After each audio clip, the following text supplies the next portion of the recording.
hoa lu lên Malsawmfela se na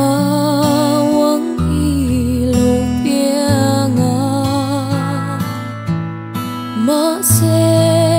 parang lom lai ni atoy lua em o boy te o ka shai tôi te ka duat boy te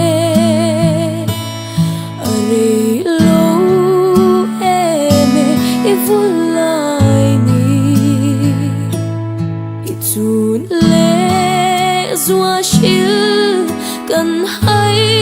khon mange chuan chu reng kan don thei lo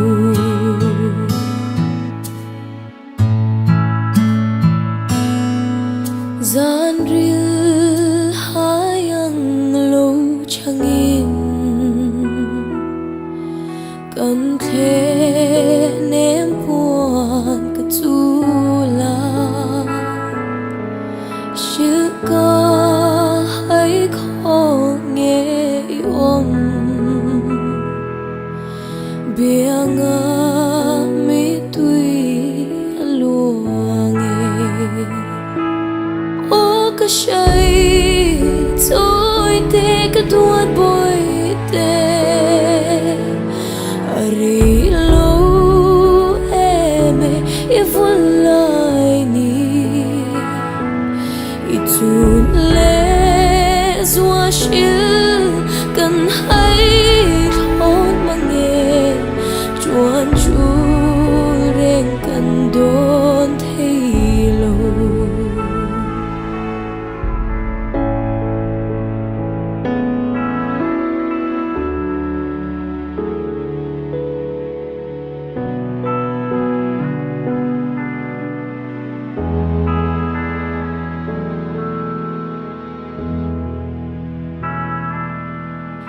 Thế dung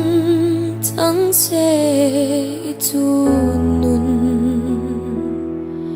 duat tên cha nga tôi tin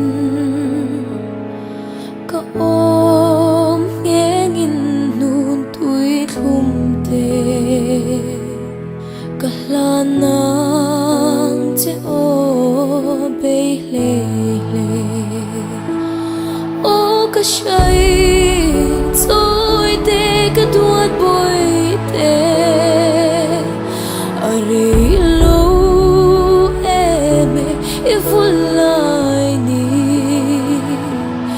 itu le zua shil kan hai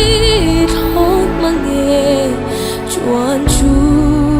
reng kan don thei